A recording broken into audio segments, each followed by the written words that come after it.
Globe believers are taught that the flat horizon seen all around them is actually the physical curvature of their Earth globe. They will often claim to have seen the horizon slightly curving when observed from an airplane window, or claim that ships disappearing beyond the horizon have descended below the Earth's curvature. Both of these presuppose and imply that the observable horizon is the literal physical curvature of the globe. In fact, Aristotle's very first alleged proof of the globe, recorded over 2,000 years ago, rested upon this assumption. But is this accurate? Is the horizon really the curvature of the Earth? In his book On the Heavens, Aristotle's first proof given for the globe was the appearance of ships sailing away from an observer to disappear from the bottom first. He wrote, "Our observation at sea also proves this, for ships sailing away do not disappear at once, but gradually sink, so that their hulls are hidden first, and later the sails." In other words, the fact that ships sailing away from an observer disappear from sight, starting with their lowest part, gradually hiding more until the entire vessel becomes invisible, is offered as proof that the ship is descending below the Earth's curvature.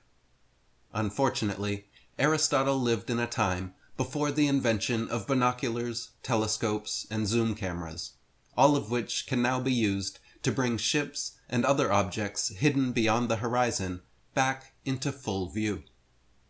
It turns out, objects disappearing at the limit of your vision are going beyond the horizon, not beneath the horizon.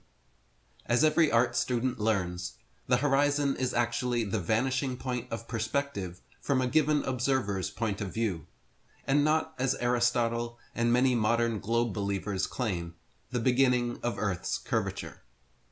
The horizon line is completely subjective and varies in distance depending on factors like the weather, the observer's height, and the strength of their eyesight or instruments. Objects approaching or near the horizon are naturally hidden from sight bottom first due to the very nature of human perception. When looking down a long hallway, the floor beneath your feet appears to gradually rise up to the level of your eyes. Likewise, the ceiling over your head seems to gradually sink down in the distance until reaching the level of your eyes. Lastly, the walls on both sides of you also appear to close in, gradually approaching a center point where the rising floor, the sinking ceiling, and the narrowing walls all converge. Clearly, however, this center point at the limit of our perception is just a subjective phenomenon based on how our eyes interpret reality. We know by continuing to walk down the hallway that the floor doesn't actually rise, the ceiling doesn't actually sink, and the walls don't actually close in. This optical illusion, also well known to every art student, is called the law of perspective. The horizon itself is simply the vanishing line of perspective from a given observer's point of view, where the apparently rising Earth meets the apparently sinking sky at the very limit of perception.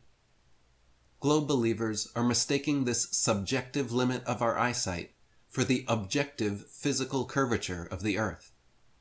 Everyone knows a hallway floor doesn't actually rise from the level of our feet below us to the level of our eyes off in the distance. But globe believers assume that people, ships, and other objects on the ground, as they recede from sight, are literally sinking beneath the curvature of the Earth. Again, however, this faulty assumption can be proven wrong with binoculars, telescopes, or zoom cameras. Find a long, flat expanse, like a plain, field, or road, and while observing from a few feet off the ground, have a partner begin to walk straight away from your position. Once they have walked a certain distance, it will become apparent that you can no longer see their feet, as the narrow angle of inclination between your eyes and their feet begins to obscure anything so low at that distance. The farther they walk away from your position, the more their legs and lower body will begin to disappear as a natural result of perspective and vanishing point. The fact that objects receding from an observer's position gradually disappear from view bottom to top is simply a natural function of how our eyes work, and is not evidence that distant objects are descending beneath the supposed curvature of the earth. Similarly, everyone knows that a long line of streetlights are not actually getting shorter off in the distance, but globe believers assume that the sun, planes, birds, and other objects overhead, as they recede from sight, are literally sinking beneath the curvature of the earth. Yet again, however, this faulty assumption can be proven wrong with binoculars, telescopes, or zoom cameras. At sunset, wait until the sun has half disappeared beneath the horizon line.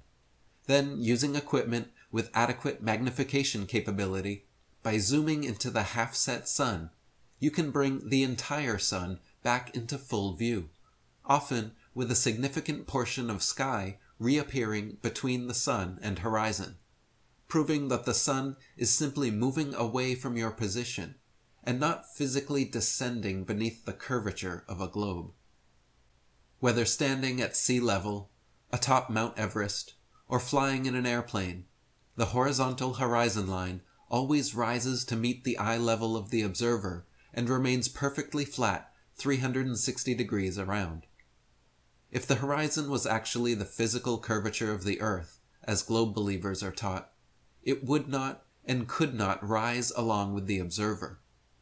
If the horizon was the objective physical curvature of earth, and not a subjective vanishing line of perspective, it would by necessity be fixed in position, and any observer gaining altitude would have to look down to see it, more and more the higher they climbed.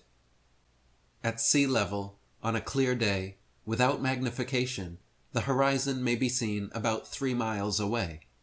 Yet in a high-altitude balloon, at 100,000 feet in altitude, on a clear day, and without magnification, it is often possible to see hundreds of miles between yourself and the horizon. The same horizon that obscures ships from just a few miles away at sea level rises and expands as an observer gains altitude, proving that ships disappearing beyond it are not descending beneath the supposed curvature of the earth.